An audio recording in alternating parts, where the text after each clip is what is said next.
Corona संकट ने देश को ऐसे दोराहे पर ला खड़ा किया है जहां संतुलन बिगड़ा तो दिक्कतें बढ़ सकती है। कोरोना संकट अभी खत्म नहीं हुआ है, ऐसे में हम इसे पूरी तरह नजरअंदाज नहीं कर सकते, तो अर्थव्यवस्था को पटरी पर लाने के लिए भी ज्यादा इंतजार नहीं कर सकते। अब तो प्रधानमंत्री नरेंद्र मोदी ने भी मान लिया है कि कोरोना हमारे साथ लंबे वक्त तक रहेगा, लेकिन इसकी वजह से जिंदगी की रफ्तार अब और रुकने वाली नहीं है।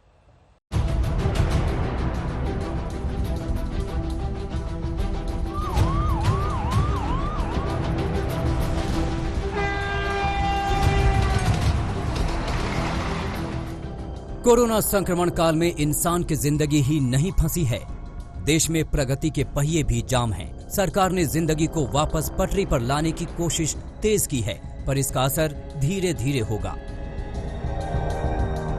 50 दिन के लॉकडाउन के बावजूद कोरोना का देश से सफाया नहीं हुआ।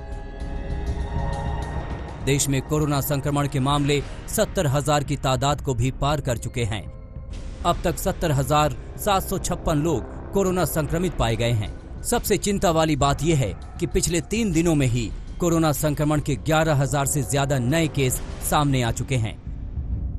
महाराष्ट्र, दिल्ली, गुजरात और तमिलनाडु जैसे राज्यों में कोरोना का कहर कम नहीं हो रहा है। महाराष्ट्र में कोरोना संक्रमितों की तादाद 24,427 पहुंच गई है।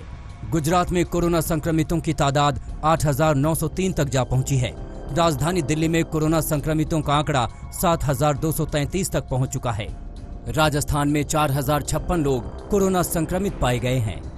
मध्य प्रदेश में 3,986 लोगों में कोरोना पॉजिटिव मिला है। उत्तर प्रदेश में 3,664 मरीज कोरोना से संक्रमित हैं। वहीं तमिलनाडु में अब तक 8,002 लोग कोरोना संक्रमित पाए गए हैं। कोरोना के बढ़ते मरीज खतरनाक संकेत हैं। ऐसे में एम्स निदेशक का जून और जुलाई के महीने में कोरोना के रौद्र रूप में होने का अंदेशा सच होता दिख रहा है। इससे आस्ता आस्ता जो बढ़ रहे हैं उसके लिए जो प्रेडिक्शन है वो यही है कि समवेयर अराउंड जून एकदम केसेस काफी ज्यादा हो जाएंगे और उसकी हमें तैयारी करनी है। अगर विशेषज्ञ डॉक्टरों की ये बात सही है तो इस हालत में आर्थिक गतिविधियां भला कैसे शुरू हो पाएंगी? हुक्मरानों को भी कुछ समझ में नहीं आ रहा है। वो भी जनता से सुझाव मांग रहे हैं।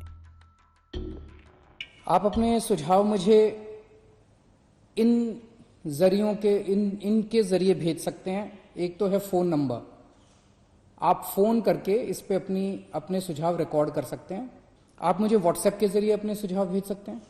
आप मुझे ईमेल भी कर सकते हैं। ईमेल एड्रेस है delhi.cm.suggestions@gmail.com।